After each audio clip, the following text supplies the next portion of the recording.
And And so just a quick little observation. This is only a quick little detour. But John Coleman, founder of the Weather Channel, said this. It's simply not happening. Worldwide, there was a significant natural warming trend in the 80s and 90s as a solar cycle peaked with lots of sunspots and solar flares, but that ended in 1998. Now, see, they can make these models that can say anything that they want over the course of 18 billion years because, thermostats weren't any good in those days anyway, and so how do you prove that they're wrong? But we can check thermometers since 1998, and every year it's actually been getting cooler if it's doing anything at all. In fact, this year, there were fewer days in America under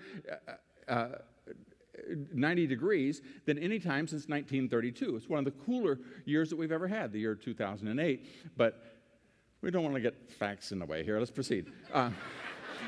So the sun has gone quiet with fewer and fewer sunspots, and the global temperatures have gone into decline. Earth has cooled for almost 10 straight years, so I asked Al Gore, where's the global warming? The cooling trend is so strong that recently the head of the United Nations Intergovernmental Panel on Climate Change had to acknowledge that it was getting cooler. He speculated that nature has temporarily overwhelmed mankind's warming, and it may be 10 years or so before the warming returns.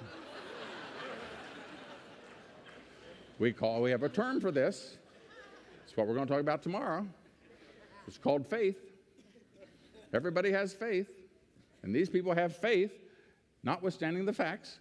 And so, oh really, we're supposed to be in a panic about man-made global warming, and the whole thing takes a 10-year break because of lack of sunspots. If it weren't so serious, it would be laughable. Now here's the deal about CO2, carbon dioxide. It is a natural component of our atmosphere. It has been there since time began. It's absorbed and emitted by the oceans. It's used by every living plant to trigger photosynthesis. Nothing would be green without it, and we humans, we create it. Every time we breathe out, we emit carbon dioxide into the atmosphere. It's not a pollutant. It's not smog. It is a naturally occurring invisible gas. So, Willie Soon, the PhD at Harvard, made the mistake of putting the two together, of taking solar activity and putting temperatures side by side. And he saw that when solar activity went up, so did temperatures. And when solar activity went down, as you can see, in the 1970s, oh, we're all going to freeze to death. Ah! But when solar activity started going back, now we're all going to burn up. Ah! We're all going to burn up. And so if you look at the sunspots, you will see that the temperature and sunspots actually mirror each other. But only in the last few years did it actually get carbon dioxide in there. And so these people understand that wet streets cause rain. And so therefore, therefore you can see it. You can see it clear as a bell right there. See, the carbon dioxide is making all that happen, sure enough. And so then we can do it over time. And here we're able to go back through 2,000 years, and you can see that here's the Ice Age, and right now we're still not as high as it was back when those Vikings were taking their SUVs over there to Iceland and creating all that turmoil. So you got the point. So with that aside, these people,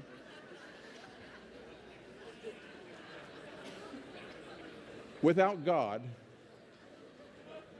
there's no mooring. Without God as a standard, there is no, literally. I asked a question on this marriage bit. They say you want to have a marriage between two people. Why? How come only two? Don't you think three people can love each other and have a loving relationship? Do you understand? When you start down that road, there is no end to the destruction. Once you untie from God, and the boat starts to float down the river, it will go right over the cliff. And the person that says, I want to hold on, and say, oh, you narrow-minded, you don't. And so here's how we go. Let's proceed. Just a little quickie. This is tuck this away in your head. 100,000 parts of air. If you took 100,000 molecules, how many of them would be carbon dioxide? Since the trees produce it, well, it's 35 out of 100,000. Now, when you ask the question of these people that say about global warming, and by the way, they don't call it global warming anymore because it just doesn't work. That's too silly. And so now they said climate change. Now, argue with that. I can tell you that on March 3rd of the year 2083, there will be climate change on that day. And so now we've got to prepare for climate change. Well, total carbon dioxide out of 100,000 molecules of air. And so I asked them, how many of those do you think are man-made? And the most radical number that they say, The most radical number that any of them say is maybe 3%. So that's the maximum. These are the people the apocalyptic folks, that the world's going to come to an end next Tuesday week. We're all going to be eating each other and all that. They say one part per 100,000. Now let's stop and think about this just for a moment. This isn't just making your life miserable and making sure that you walk and that you use bags and all that sort of thing. If in order to get rid of that one, if you were to shut down everything, if you wiped every human being off the planet, you shut down every power plant, parked every car, then maybe you could impact 1 part per 100,000. Maybe. That's the maximum. And you think trading in your SUV is going to change the world? I mean, it's just, no. There is an agenda behind this, and it's not this. But enough. Okay, when the country was founded, all of this, none of this is new. None of this is new. The Bible is the same story over and over and over. God made man. He goes after him. Man leaves God. God goes back to rescue him. And it's the same story repeatedly. And so when you see what happens to cultures, we're going to talk about this tomorrow afternoon. When you see what happens to cultures, it's the same thing. Will and Ariel Durant, who wrote the 14-volume history of civilization, they were asked one time, said, what, in all these civilizations that collapsed, the Peloponnesians and the Incas and all these, was there a correlation? And immediately they both started to speak at the same time and said there's two things. Number one, a loss of respect for human life. And so the virgin sacrifices of the Peloponnesian, the infant sacrifices, they just found another 35,000 skulls in Mexico from one of the burial pits. Loss of respect for human life, the Roman gladiators, and an acceptance of perversion. And those two things spelled the death of the culture. And so when our founders got together, they very simply said, we're going to use a standard. And they said this: we hold these truths. As I say, that right there will deny you tenure at most colleges. It's just the fact that you've got to say there's a truth.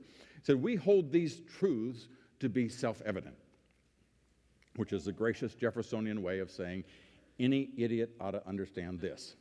That is, that we hold these truths to be self-evident. If you're blind, deaf, and dumb, you can see this.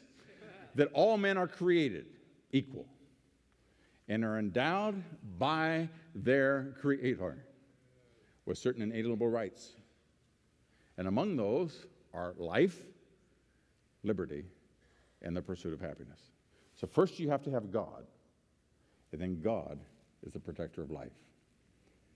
Without God, there's no protection of life. And so when the communists took over in Vietnam, you had the re-education camps. First of all, they kill all the leadership, people that know anything, that can walk and chew gum. People in Cambodia wore glasses, could read, drive an automobile. They killed them all, 2 million people in the killing fields. And then for the rest of the folks, do you know what they taught in the communist re-education camps? They didn't teach Marxist theory. They taught evolution. You're nothing but an animal, here for the good of the state. And the state is supreme. And to get that out of your head, that there's a God that knows and loves you. Because once you have that, then you respect life.